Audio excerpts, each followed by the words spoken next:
Hello, I'm Luke Neller and welcome back to a new season of Best Replays of the Week.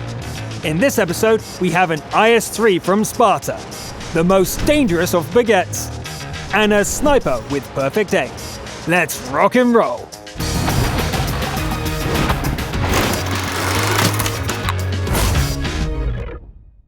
The AMX Chasseur de Chars was a design for a lightning-fast tank destroyer, but in World of Tanks, it's a very unusual medium tank.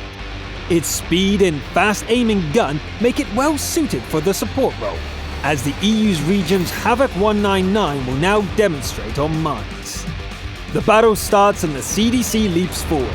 It's a huge target and armored like a crisp baguette, but it sure can move. The battle on the hill is short but intense. Losing the heavy autoloader is unfortunate, and Havoc will have to make the sacrifice count. The KV-4 is looking this way, so Havoc helps take out a distant 1390 instead. Eventually, the KV does look away, and Havoc gets to safely take a shot. What do we have here? An unsuspecting Loewe, T-30, and T-54E1. They all get some attention, but the Tier 9 American autoloader becomes the first kill of the match. Fun fact, the Baguette's gun sits very high on the turret, and the cupola is small and flat. Havoc is free to take shots at the T-30 in relative safety. Having fast aim and a good gun depression doesn't hurt either. Your next T-34, it's like shooting fish in a barrel. Oh ho ho, a Tier 9 TD showing its butt. This won't take long. Notice how Havoc switches targets and goes for the E-50 rather than chasing the kill on the Waffenträger. A Confederate fights for the team, not for personal glory. Maybe the pressure of the approaching victory is getting to Havoc. Several quick shots miss or fail to penetrate, but the tactical choices are still good. The enemies are pinned down, and the capture is ticking along slowly, so Havoc heads out to find the remaining enemies. One more shot on that damaged Waffenträger, and an ally hammers in the final nail. Just 2 left now. The second TD dies before Havoc can get to it, and the final charge on the artillery piece is just a second too late. Victory by capture. Nice! That was pretty much perfect support play, and a nice demonstration on how to use this premium tank. Congratulations, Havoc! Next up, a Top Gun game from the American region as Wodan 155 rides the iconic M4 Sherman down to the fjords. Wodan lands in top tier, and the tank is armed with the 105mm howitzer. I guess we're about to see just how hard a Sherman can carry. A shot on the move and a nice dodge start the action.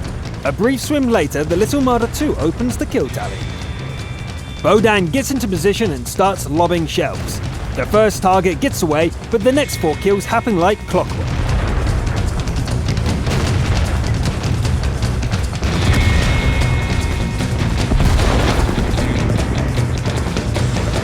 Poor little thing with its single hit point.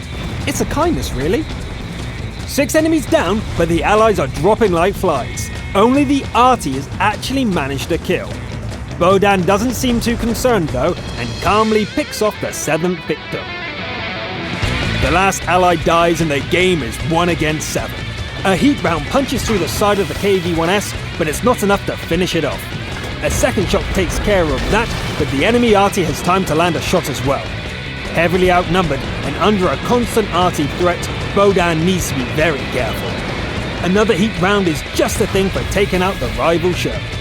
With either luck or skill, an enemy SPG strikes home again and leaves the Sherman with 11 hit points. Undaunted, Wodan drives straight at the Kappas and destroys the M2 with a quick shot. The Sherman retreats just in time as Arty strikes within a few meters. The enemy rolls out in a challenge and comes close to landing its shot. Wodan's first shot must have disabled its engine, and it dies on the spot. And now to clear the cap zone. Arty hits close several times, but it's not enough to save the little Panzer. The enemies are down to a couple of SPGs, but the Sherman can't risk any damage. Wodan sets up another ambush and waits. One SPG turns up and gets neatly picked off with a single shot. Wodan moves right away, and the expected shot doesn't come even close. It's a straight-up duel now. Bohdan takes the long way around, but doesn't get far before the Birch gun starts a capture. Can I be spotted from here? Nope. Bohdan is very cautious, and the last enemy doesn't even get a shot off. Victory with 14 kills. Top Gun in low tier, but that was still very impressive. Congratulations to the Top Gun of the Week. The ISU-152 is a true sniper's tool. The armor is thin, the agility is poor, and you often need a spotter to see your target. But it's stealthy, and the gun can kill anything. Our sniper of the week is the Thing 13 from the EU servers, and their killing ground is Ihalu. As the first victim drives into view, the sniper aims, holds a breath, and boom! The enemy TD is gone in a flash. The spotters aren't calling any more targets here, so the sniper moves to stern the tide in the northwest. The AMX CDC survives the hit, but a second shot puts it down for good. Over 500 meters away, moving targets and a small gap? Not a problem. The team is losing the fight though, and the sniper needs to pick up the pace. First, this T-150. Then the KV-4. And the CDC. That should even things out a bit. This Panther is probably trying to be sneaky. It doesn't work. The platoon mate deals with another T-150, and the sniper takes out a reckless KV-85. The team is finally in the lead with just 2 enemies to go. The sniper decides to become an action hero and charges down the slope at the rival Su-152. The platoon mate helps out, but it comes at a cost. Charging into close combat almost leads to a disaster, but in the end, it's a victory, with 9 kills. Flawless shooting with a temperamental gun. It's one of the finest sniper displays we've seen, but there may be a lesson to be learnt in those final moments. The heavy breakthrough tank IS-3 is the signature vehicle of tournament play. Its ability to take hits and bounce shots is legendary, but the driver needs to know what they are doing. The map is Tundra on the EU cluster. Grizio is in the middle of the pack, and that's a lot of big guns on the enemy team. Let's see how it goes. Grizio drives straight through the western choke point and meets a strong enemy push. A couple of allies give fire support from further back, but it's the lone IS-3 standing defiant that stops the enemy force in their tracks. A brave IS-6 charges through and opens fire on our lone hero's flank. The allies cower behind their rock, and Grizio has to deal with the IS-6 in addition to fending off the main assault. More enemies keep turning up. The IS-3 is fending off 6 of them now. Eventually, the Super Pershing rolls out to help, but it's quickly overwhelmed by the torrent of incoming fire. The IS-3 withstands everything being thrown at it, and whittles the enemies down one by one. The Jagdtiger seems almost indestructible, but if at first you don't succeed, try again. When the enemies are down to a single T-29, the E-75 finally rolls out to do battle. Grizio fluffs a shot and the kill goes to the ally. It doesn't matter, the enemy force is gone and the pass is secure. And with that, their game is all but won.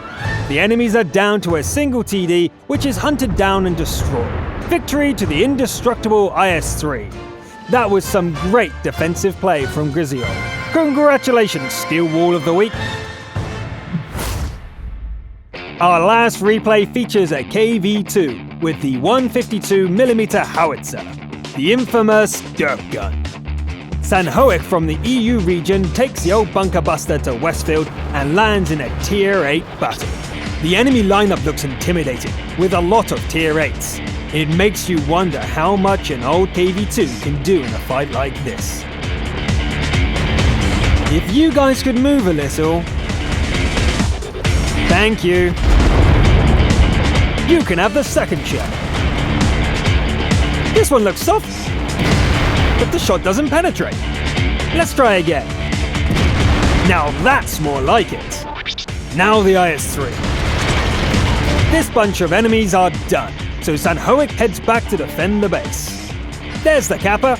With a gun like this, a reset shot doesn't actually need to hit. Like this. The KV is also a sniper. And again, death from above. And again, death from above. The EOC is fast, but not fast enough. That just leaves the T-32. The Tier 8 Heavy thinks it can win the long-range duel, but their KV dances like a butterfly and hits like a truck. The enemy takes several punishing hits, until it's suddenly all over. Victory for the underdog. That was beautiful. The KV-2 was definitely the star player on the team.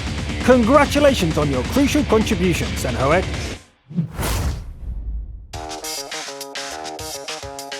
And that's all for this week. I'm glad to be back and I hope you enjoyed the show. Please remember, keep sending in your replay. We do need them still. Anyway, I'm Luke Neller. Thanks for watching.